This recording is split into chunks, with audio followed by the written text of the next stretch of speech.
Bonjour tout le monde.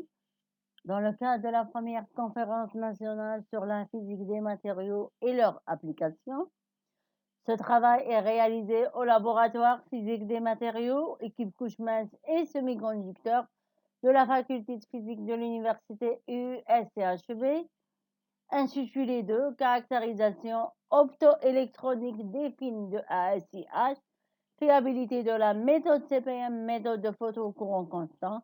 Ce travail est présenté par moi-même, Madame Tata Sonia.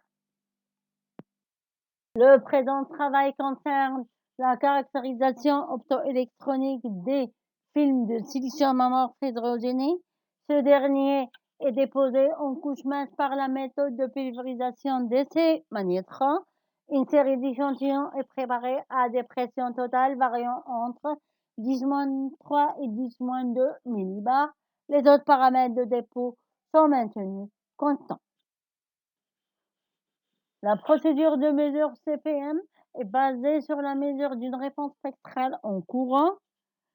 La technique CPM permet d'ajuster et mesurer le flux de lumière incident à chaque longueur d'onde en maintenant le photocourant constant. La technique CPM permet de déterminer le coefficient d'absorption en moyenne et faible énergie. Dans la zone de moyenne absorption, nous pouvons déterminer l'énergie d'Urbach qui est une caractéristique du désordre structural dans le matériau. À faible absorption, nous pouvons déterminer la densité de défaut profond.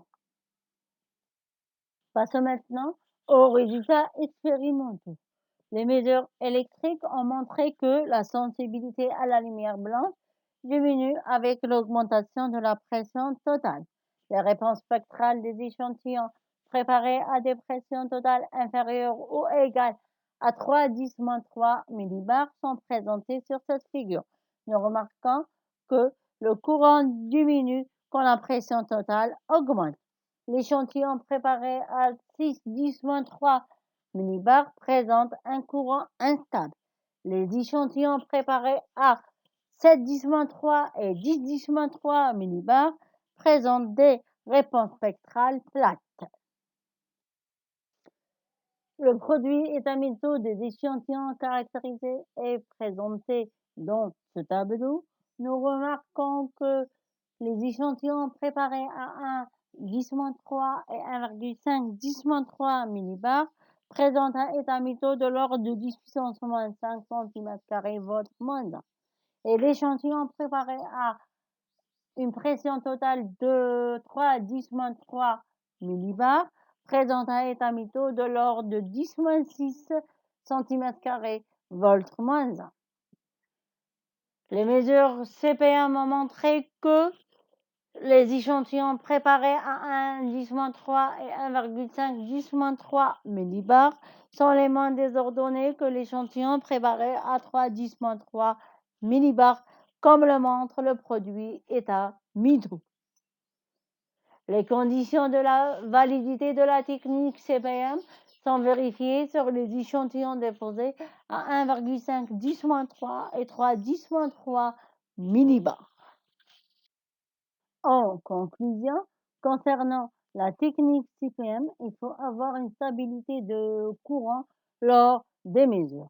L'application de la technique CPM nécessite un matériau présentant une sensibilité minimale à la lumière blanche de l'ordre de 100. Les conditions de validité de la technique CPM sont vérifiées sur la plupart des échantillons étudiés. Les échantillons déposés à des pressions totales inférieures ou égales à 1,5 10-3 millibars se distinguent par une sensibilité assez importante, un produit est un métaux élevé et une faible densité de défaut.